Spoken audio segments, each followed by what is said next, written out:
What is going on, people, and welcome back to the channel. If you're new here, we're doing something a little bit different at the moment. I'm currently injured myself, so I'm doing the 3D printing side of things a little bit more. There's still going to be stuff on the motorcycles and cars, but it's all going to be backdated stuff, legacy stuff that I'm uploading. So for now, I'm sitting in my room, I'm developing stuff. If you haven't already seen the stuff what I'm doing, you can have a look at my past videos, but drop a subscribe. I'm at that 1,000 subscribers now, which is great for me. So definitely drop a subscribe and come along the journey with me. And what we're doing for today's video is, with the new Xbox being released on the horizon, I'm going to create a PC that is smaller and better than the new Xbox.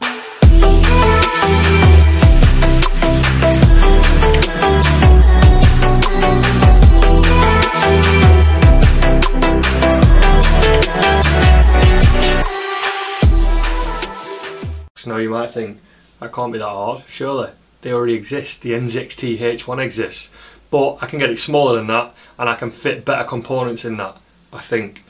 So let's start this journey, let's see if we can make this happen. It's going to be very difficult. I'm going to be 3D printing it, 3D designing it, and I'm going to hopefully get to the end and I'm going to have a product that I'm going to look at and think it looks as good as the Xbox, because in my opinion that is the best looking console that's come out, well, that's coming out to date. And hopefully I'm going to have the higher performance of a PC build. Now, I don't use my PC for that much. I play Call of Duty and I make my videos on it. They're the only things I really do on my PC. I occasionally play different games, but I may as well have a console for the amount of gaming I play. But two birds, one stone. I need it to do my videos, so I may as well game on it as well, because that sort of processing power is all in relation to videos and gaming. So the specs of the build. Currently I am running a 1080 Ti, a Ryzen 2600, a mini RTX motherboard. I do already have a small form factor power supply. It's a Corsair 600 SFX, I believe. I might have to change that out if the space is not permitting. Currently nothing is water cooled, but for this build I'm going to have to water cool it. There's just going to be no way I'm going to fit an air cooled fan or an air cooled tower inside a build that I'm planning on getting this small. But I'm ready to learn, I'm ready to fail, I'm ready to get this done. So first of all, let's have a look at components that I can get, what the largest components is that I can fit in the case. I'm going to take some measurements of some stuff that I've got already that I can reuse, but I'm going to have to buy some new stuff that's going to keep this case into a nice compact form style. So let's shoot over to the computer and you can see what work I've done. Right then, I have mocked all the parts together on Fusion. I'm sure there's a much better way of doing this, but I know how to use Fusion, so I figured I would use Fusion and I can move the components around as and when. Here is the GPU. This GPU specifically is the MSI Seahawk. I picked this one because it's a 1080 for one and it is dual slot right now. However, it looks like I can remove the second slot and have it a single slot as pictured. The way I can do that is because on the second slot there's just a VGA port, and it looks like it'd be quite easy to desolder that from the GPU board. However, you can buy GPUs that are just single slot anyway, so you don't need to do as much work as I'm doing to do this. I'm just trying to do it on a budget and get a quality build at the end of it. One of the other reasons I bought this is because it's got two mounting holes on the top, which is where a bracket would normally go, but I can remove that and reuse those mounting holes, and they sit just on top of these 2 points here, and I can mount something to them in some way to secure it. This little block that sticks out from the top is where the coolant pipes will go in and out, which then will lead nicely to this that is a water pump. Now, this is not ideal for a water pump. It's a PWM, quite a low standard of one, but it's small and it fits. I did want to use one of the D5 pumps, one of the Alpha Cool ones. Apparently they're the best ones. This is my first time water cooling, so I'm just going off the research what I've done online. Apparently they're good, but for this build it doesn't fit. The main issue was not the size of the pump, but where the pipes come out. So I could fit a big pump in this little void here, because that fan doesn't need to be there and that fan doesn't need to be there. I could fit a really big pump in that void, but the pipes either come out the side or on top, which just doesn't work for this. I needed two pipes to come out in the same direction ideally. So I've used this pump, and what that can do is that can go straight out and straight into the GPU. This here is the motherboard I/O.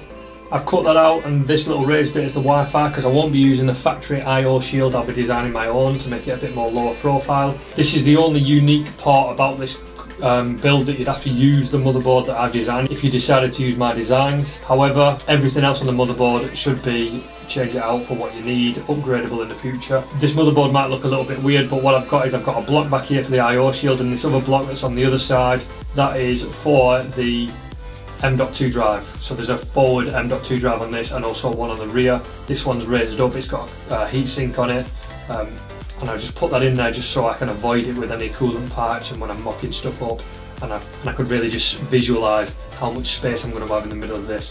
Of course, there would also be a CPU block on this, but I'm not sure how big the CPU block what I'm purchasing is going to be yet. I'm still searching for a low profile, high performing CPU block. Moving round to the other side, I have my PSU, which is this block here. This is just your standard small form factor PSU. I've gone for a Corsair SF600, but all PSUs should fit and mount the same as this as long as they are small form factor. You can get larger and smaller than these. I could have probably gone for the longer, the small form factor L, and maybe fitted it in, but as I've already got an SF600 and I know it already runs my 1080 and my current CPU, I'm pretty certain that it will probably work for this build. If I do need to upgrade it later on, I can either upgrade this for an SFL or I could make an external PSU. But what I was quite keen to do is get everything internal, so it's like an all-in-one PC. It's easy to build PCs small if you put stuff outside the case, but where it really gets hard is when you want it all inside the case and you just want to plug a power cable into it. And then moving on to the front of this, the creme de la creme is this radiator. Now this is a double thickness radiator from XSPC, I believe it is called. Basically what this is it's a normal radiator, except it's twice as thick. That means that the air will flow through there for twice as long, hopefully cooling the liquid down twice as much.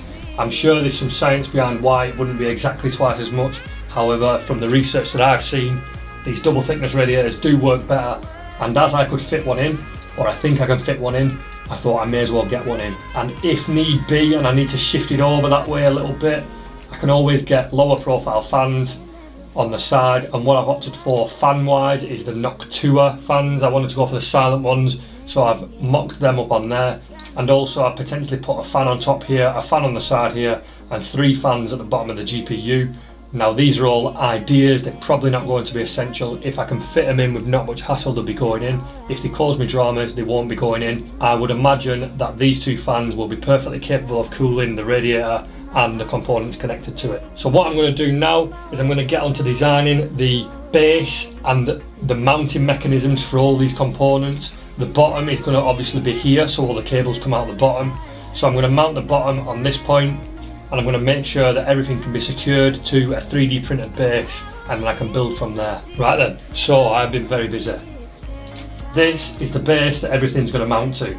You might be able to recognise some of this from the previous model, and basically I'll just run through what's going to attach to where. So I've got the small form factor power supply that is going to attach to this hole here. This is a hole because the small form factor will be pointing down, and this will be the exhaust for the power supply. The inlet for the power supply will be pointing towards the outside of the case, so it'll be getting some nice fresh airflow, and all the hot air will be down in the base. These 2 mounts here, as you can tell, these are quite thick. This is what's going to mount the radiator, and as I previously mentioned, the radiator is going to be the majority of the structure of this, so I wanted to secure this very nicely to the base so that I can bolt stuff to that at a later date. So hopefully once this is screwed in, it'll be nice and tight and solid, so there'll be no movement between them at all. This little area here is for the I/O shield. I didn't do a generic cutout of an I/O shield, I did that to save some space. So if I did a normal I/O shield, it would have interfered with some of these other mounting areas, so I've just cut out the bits where I need.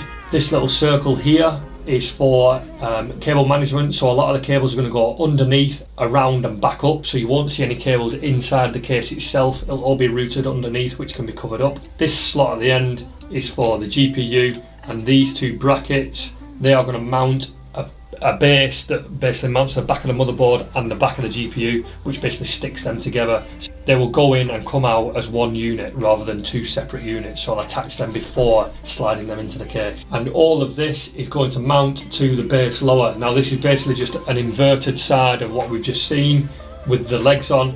I didn't want to print this in one piece because it's easier to print upwards rather than creating loads of infills in these, so I can print this way up and everything mounts through. I've got all my cable pass-throughs that I've previously shown you, everything else comes through and I can plug it all in. And it's also got some standoff legs, so I've got space to secure all the cabling underneath without it getting too messy. So what we're going to do now is we're going to print this, mock it all together and see how it looks.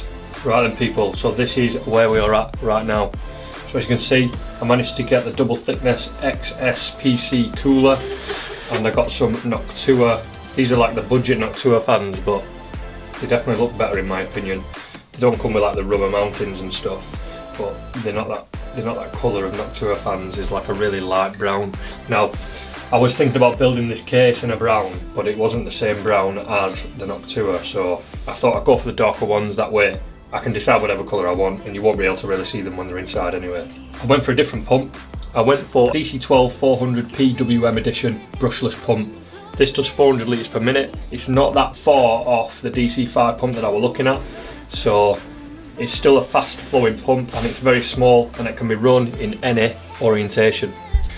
As you can see there, it's quite compact. I've got all the cables running out here, and I excuse the exposure, I've had to turn it up, although this might be all washed out at the back, at least you can see this. So I've ran all the cables and there's literally no room for error. If this cable sits this side, like on here, the sides won't go on. That's how tight it is in here. As you can see, the top of the PSU here, I'm not sure if you can see that very well, but it is tight in there. There's no room at all. I've had to mount the water pump on the side of the radiator. That was always my plan. This radiator is solid in here. It literally moves the full case when you move it. I've had to mount that in there, so there's just enough space to mount these cables, because any higher and it would have caused some real hard curves at the top there. As you can see, the curving is quite complex. There were no way I was going to do this with hard piping, not as a novice anyway. Maybe you could as an experienced hard piper, but this is my first time doing anything water cooled. So then rotating around here, you can see the riser cable there. Now I did have an issue with this riser cable. I've been test running this for quite a while because I've been having an issue. Basically I've been getting black screen. Ever since I did this build I've been getting black screen, which you might think, well, everything was working before I did this build, so why would I be getting black screen now? And I thought my GPU had failed because I did a lot of mocking up with this and I thought I might have just banged something, damaged something. And when I took this, I took the second slot off this and I had to remove the pins for the VGA. I thought I might have done something there. And I got another GPU and tested it and it still failed. So I was in a bit of a predicament, but all my issues boiled down to a cheap riser cable. So now I've got a bit more of an expensive riser cable, but there's not much choice for the length that I want, and even this one's too long and it has to bend back in on itself like that once the case is on. But the one that I did have was a perfect length, but it was made too cheaply. As you can see here, the motherboard's mounted onto this little bit of plastic here. It's actually come away on here, but I have been testing this, so it's come away from testing. And basically what the issue is that this riser doesn't fit this base properly, so it pushes the GPU this way, which then separates it from the motherboard. But as you can see, the screws here holding the full motherboard and GPU assembly together, so they come as a pack almost, and then I slide them in and screw them in. Rotating around to this side, you can just see in there the CPU cooling block. I went for a EK water block, and I went for these low profile fittings here, although they were sold to me as low profile fittings, and they are higher profile than these fittings up here, which were not low profile fittings. So I'd definitely probably do a bit more research than I did when you come to low profile fittings, because these are not low profile, and in all honesty I could probably squeeze this in slightly, but I wanted to keep it square. So if it's currently an overall length of 200 that way, so I can be 200 this way as well without having to worry about it.